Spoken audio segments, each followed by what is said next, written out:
Hi guys, welcome to another Tips for Toggers. Danny here, and today I'm going to be talking about ISO. What is ISO on cameras?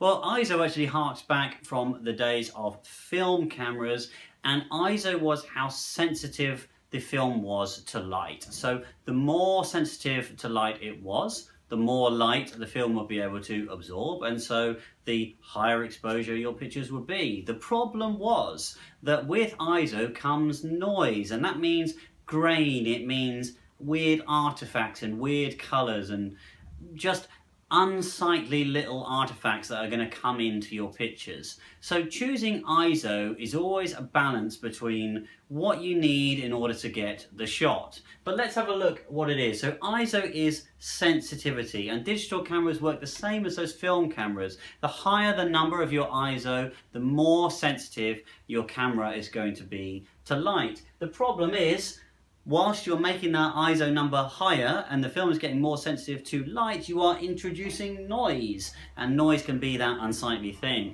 And actually, depending on what camera you have, if you're starting around 800 or so on a normal consumer camera, ISO 800 and up, you're going to start to see some noise in your pictures. Should you worry about that? Well, yes and no.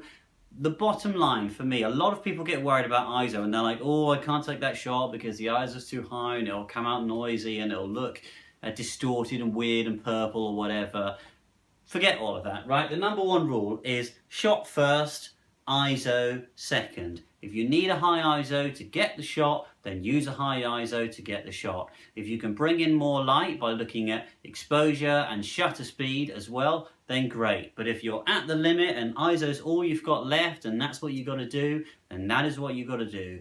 Use it, enjoy it, don't worry about ISO. You can always do some noise reduction in post-production if you'd like to do that. And we're going to look at more at the exposure triangle in later lessons, where we're going to look at how all of these elements come together and how you can balance all three to get the absolutely best quality, best exposure shot you can. That's ISO in what, less than 2 minutes?